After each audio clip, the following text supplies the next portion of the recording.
Donc on s'est amusé avec les données plan d'eau que l'on avait à essayer d'appliquer les nouvelles recommandations. Donc application de mes recommandations, quelles conséquences pour les baignades sur le bassin versant de la Dordogne. Donc tout d'abord, il y a eu des changements, enfin il y a des changements dans ces nouvelles recommandations de l'ANSES. La liste des cyanobactéries toxinogènes a évolué et sera sûrement amenée à évoluer encore. Donc on a regardé un petit peu la liste de l'ANSES en 2006 et comparé à celle de 2020. On avait 15 genres toxinogènes avant et on en a 20 maintenant. Par contre, on voit que certains genres n'étaient pas toxinogènes et le sont devenus, et inversement, d'autres qui étaient considérés comme toxinogènes, finalement, se sont avérés non producteurs de toxines. Donc ça change un peu aussi la donne, et ça rentre en jeu dans les calculs des biovolumes. Donc justement, les calculs des biovolumes, on l'a déjà développé ce matin, et dans les autres présentations, mais j'ai voulu schématiser un petit peu pour qu'on se rende compte. Donc là, les différents genres représentés sont mis à l'échelle. Donc on voit bien qu'entre une cellule de cyanodiction et une cellule d'oscillatoria, on a une grande différence. Et donc quand on passe à un biovolume, qu'on met ça dans 1 millilitre, il en faudra beaucoup plus pour le remplir. Donc on comprend aisément que le seuil des 100 000 cellules par millilitre n'était pas le plus approprié pour caractériser le risque sanitaire.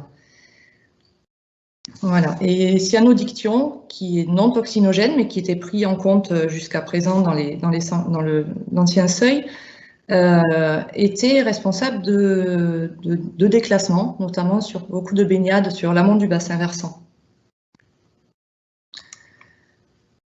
Donc j'ai pris les données de 2012 à 2020. J'ai affecté à chaque genre de cyanobactéries, donc sa taille, et j'ai calculé les biovolumes. Donc si on regarde avant avec le seuil des 100 000 cellules par millilitre, sur l'ensemble des prélèvements que l'on a eu entre 2012 et 2020, on avait 482 dépassements, ce qui représente 7% des prélèvements. Ça concernait 54 plans d'eau. Avec la conversion en biovolume, on a 484 dépassements, donc c'est très similaire, mais par contre, ce n'est pas du tout les mêmes. Donc on a uniquement 205 qui sont communs avec ceux qui dépassaient les 100 000 cellules par millilitre.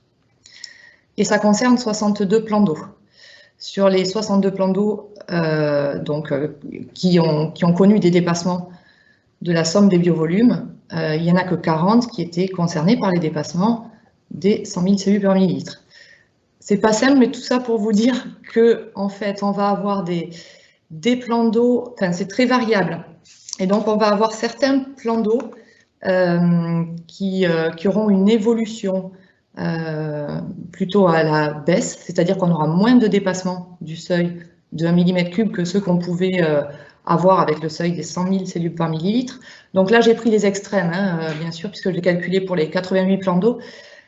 Donc, par exemple, l'étang d'Arfeuil ou de Mérignac-l'Église, Arfeuil, il restera déclassé quand même de nombreuses fois, mais certains plans d'eau n'auront quasiment plus de dépassement, comme l'Abeille aussi, qui est en Corrèze. Ça, c'est sûrement dû, c'est une hypothèse aussi, mais voilà, soit c'est des espèces qui ne sont plus toxinogènes, comme Aphanothès ou Rhabdoderma, soit c'est cyanodiction, qui est une toute petite espèce, donc on dépasse, on peut en avoir énormément, mais ça ne dépassera pas les biovolumes. En plus, elle n'est plus toxinogène, donc elle est plus prise en compte. Et inversement, on a d'autres sites qui, eux, vont subir des déclassements, qui auront plus de dépassement avec le seuil des 1 mm3 par litre. Et donc là, forcément, il s'agit de plans d'eau où les espèces, on a souvent la présence d'espèces toxinogènes et de grande taille. C'est un peu la question qui était posée tout à l'heure là par rapport au microcystis sur Roufiac. Donc c'est vrai que voilà, si on reprend le plan d'eau de Roufiac, on avait déjà énormément de dépassements avec le seuil des 100 000 cellules par millilitre, mais comme on a Microcystis, on a Merismopédia. On a des espèces voilà, qui vont maintenant passer dans le classement, enfin, qui sont toxinogènes et qui sont de taille assez importante. On aura plus de dépassement si on prend le seuil des biovolumes. Voilà. Ensuite, donc là, c'est les extrêmes que je vous ai présentés. Si on prend l'ensemble des plans d'eau, on voit que 60% des sites ne subissent qu'une faible évolution. C'est-à-dire, quand même, la majorité des sites, s'ils étaient déclassés, ils resteront déclassés, et ceux qui ne l'étaient pas ne le seront pas. Voilà, pour 60% d'entre eux. Voilà, c'était juste une petite intervention pour vous montrer ces premiers résultats. C'est bien sûr à prendre avec des précautions, puisque on utilise des résultats des années passées avec des recommandations qui ne sont pas encore de toute façon mises en application. Voilà, mais c'est pour un petit peu anticiper ce qui pourrait se passer si on a une instruction ministérielle. Voilà, c'était bref, mais c'était un exemple. Du coup, je peux laisser la parole à d'autres intervenants si vous voulez compléter, si vous avez des questions. J'ai pas de questions, juste une remarque. Du coup, je suis un petit peu déçue parce que j'ai vu que le Tolerne, il risquait justement d'être plus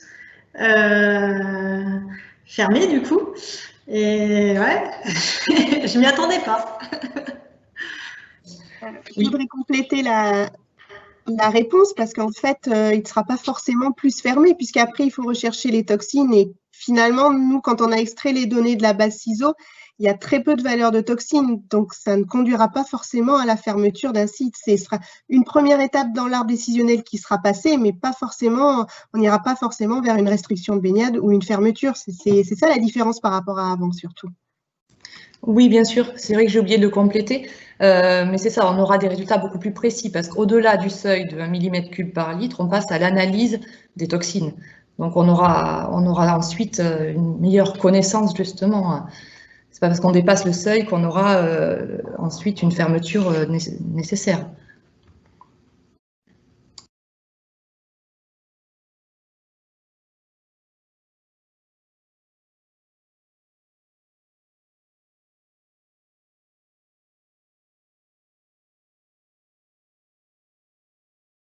D'autres interventions? Peut-être un commentaire, donc Martine Gramont du département de la Dordogne. Si nous on regarde nos dépassements en nombre de cellules, c'est plutôt la différence du seuil de toxines qui nous va nous limiter entre guillemets le nombre de jours de baignade, puisqu'on s'appliquait à prendre les 13 microgrammes par litre, et là ça va vraiment changer. Alors, la première étape du dénombrement est importante, mais la deuxième étape aussi du changement du seuil va l'être beaucoup, je pense, aussi pour certains des plans d'eau.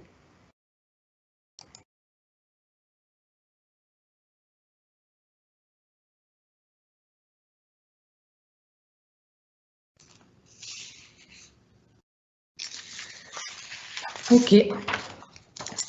Ben, nous allons donc pouvoir conclure cette journée. Je vais d'abord vous présenter un petit peu les perspectives que l'on aimerait apporter à tous ces travaux et tous les échanges d'aujourd'hui. Et ensuite, je laisserai la parole à Jean-François Humbert pour la conclusion générale. Alors, le temps que je partage le diaporama.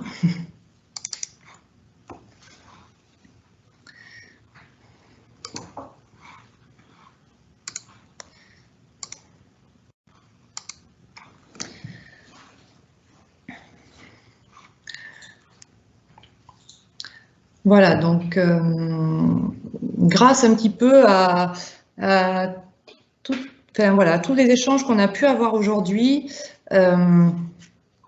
et puis voilà, les retours d'expérience que l'on commence à avoir, on aimerait aller plus loin, on aimerait poursuivre un petit peu l'acquisition de connaissances et la caractérisation un petit peu de l'eutrophisation sur le bassin de la Dordogne.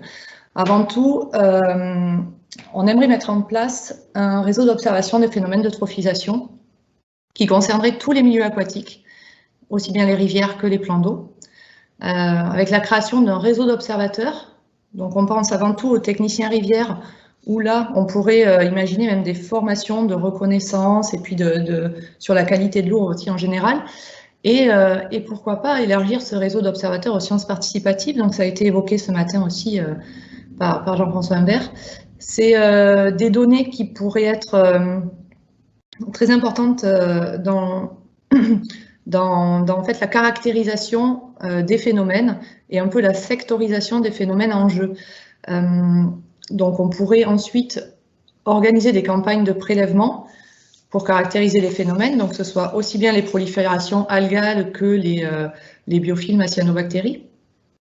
Mais pour organiser ces campagnes, voilà, on aurait besoin déjà de situer et de mieux caractériser où ça se passe. Ensuite, on souhaite donc dès 2021 continuer nos investigations un petit peu sur l'eau potable, toujours en partant des données de contrôle de l'ARS, mais regarder sur le bassin versant quels captages d'eau de surface sont concernés par des cyanobactéries, depuis quand on a ces données, qu'est-ce qui pourrait expliquer leur apparition, et en fait tout ça pour caractériser un petit peu la vulnérabilité de ces captages, mais aussi dans un souci d'anticipation pour l'utilisation de ressources complémentaires. On voit bien lors des étiages prononcés que de nombreuses collectivités ou syndicats ont tendance à se retourner vers les eaux de surface puisque les eaux souterraines ne suffisent pas quantitativement à combler les besoins. Voilà, plus des utilisations, enfin voilà, des ressources, en tout cas eau potable, eau de surface à protéger pour l'avenir. Notre perspective donc sur la baignade en rivière et en plan d'eau, toujours une recherche de partenariat pour mettre en œuvre des expérimentations, que ce soit en termes de surveillance, de connaissance, efficacité des mesures de gestion. Donc bien sûr, on est preneur pour accompagner enfin, voilà, des gestionnaires, avoir les retours d'expérience, un petit peu comme on a pu le faire aujourd'hui, ou comme on le fait au quotidien finalement avec les échanges qu'on a avec le département du Lot, le département de la Dordogne et puis tous les gestionnaires de baignade. On continue aussi à appuyer les collectivités pour la révision des profils de baignade quand il s'agit de problèmes de cyanobactéries dans les secteurs, dans des sites à enjeu. Donc on a déjà plusieurs révisions de profils en cours.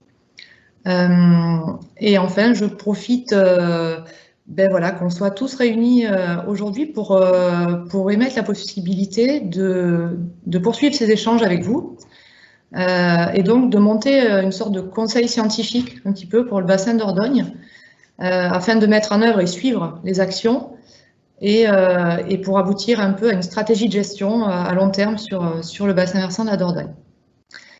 Donc malgré la frustration qu'on peut tous avoir de ne pas être en réel dans une même salle et de pouvoir échanger plus facilement, l'année prochaine, j'aurais souhaité l'été prochain, voilà, que l'on puisse se réunir, si possible en direct, pour pouvoir poursuivre un petit peu ces échanges.